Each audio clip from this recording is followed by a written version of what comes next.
भाजपा द्वारा प्रदेश में मंडी लोकसभा सीट से बॉलीवुड अभिनेत्री कंगना रनौत को अपना प्रत्याशी घोषित किया गया है। प्रत्याशी बनाए जाने के बाद कंगना रनौत बीते कल पैतृक स्थान मंडी के भांबला पहुंची।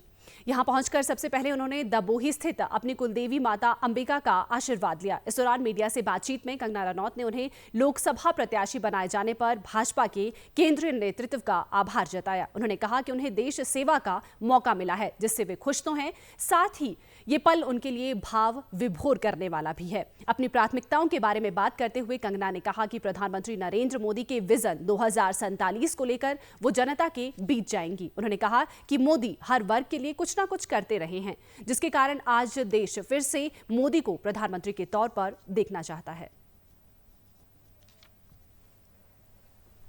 हमारे यशस्वी प्रधानमंत्री श्री नरेंद्र मोदी जी के ही विजन को हम फॉलो कर रहे हैं। हम एक तरह से उनकी सेना है और उनके पीछे पीछे चलेंगे। उनका विजन पूरा, वो आई थिंक उस विजन के साथ ही वो पैदा हुए हैं।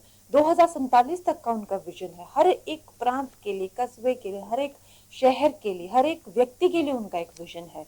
एक देश के प्रति उनकी इतनी एकाग्रता और निष्ठा है और जिस भाव से वो काम करते हैं, उनका जो मेगा विजन है, उनका जो प्लान है 47 तक का, उसमें हम एक हिस्सा बनेंगे। हम जो युवा पीढ़ी है उसमें जुड़ जाएंगे उनके साथ, और जैसे एक श्री रामचंद्र की जैसे सेना थी, वैसे ही हम उनकी सेना बन गए हैं। उनके विजन को हम जो है वो वास्तविकता देंगे।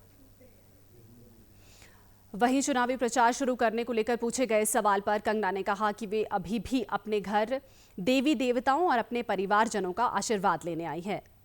आज उनकी भाजपा के राष्ट्रीय अध्यक्ष जगत प्रकाश नड्डा के साथ बैठक है, जिसके बाद वो चुनावी प्रचार की शुरुआत करेंगी। उन्होंने कहा कि मंडी लोकसभा में भी कई प्रकार की समस्याएं हैं, जिनको लेकर लोगों के बीच जाएंगी और आने वाले समय में उनके समाधान के लिए कार्य करेंगी।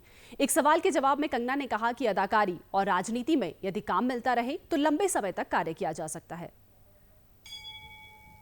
अभी मुझे कुछ रिस्पॉन्सिबिलिटी मिली है। अगर मैं ये एक, अभी तो मैं सिर्फ एक कैंडिडेट हूँ, लेकिन आगे मुझे रिस्पॉन्सिबिलिटी मिलेगी तो मैं जैसे आपने कहा एक एमपी भी बन सकती हूँ। फिर आगे मुझे कुछ और रिस्पॉन्सिबिलिटीज देंगे तो फिर हो सकता है कुछ और करने का ना काम रहे। देखिए, समस्याएं तो बहुत हैं देश में, ऐसा नहीं है कि समस्याएं सिर्फ रोजगार की, बहुत समस्याएं हैं।